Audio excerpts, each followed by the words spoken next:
So here it is, like 3:10 in the morning, because I love not being able to sleep. It's fun, and I don't sleep much during the day either.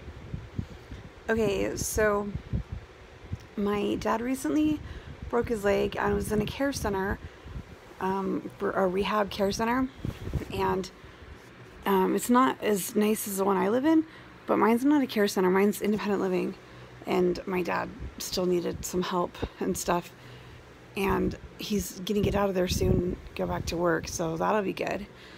He's an accountant, so this is like a fine time for him to break his leg, because it's the only time of year he actually works.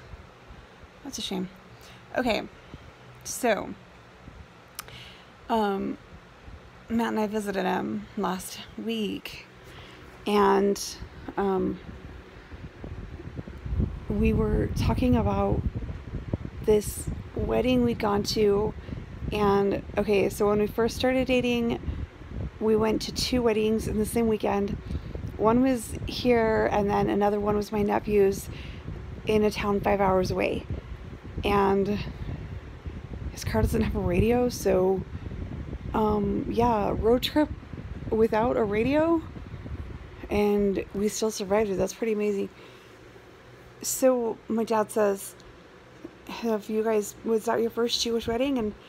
And Matt says yes, and I say no. My dad says, really? You've been to another Jewish wedding? And I'm like, yeah.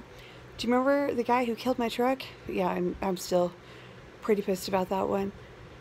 And Dad's like, yeah. And I'm like, so he used to be a rabbi, and then he married this girl I used to work with, who used to be a stripper, and I mean, their marriage was the punchline.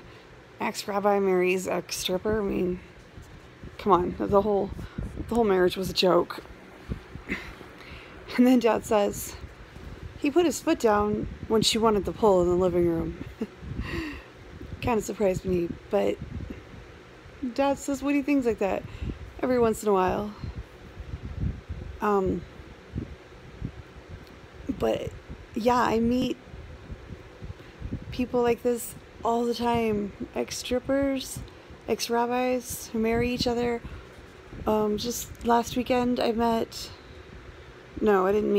hung out with a friend who met a male witch, not a warlock, but a male witch.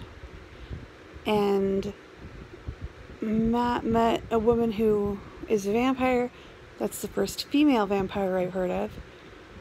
And he's totally bowled over and confused. And I'm like, meeting vampires is really nothing new to me. I kind of want to meet a werewolf, though, because I haven't yet. Or an imp. Or a fairy. I would love to meet a fairy. I haven't.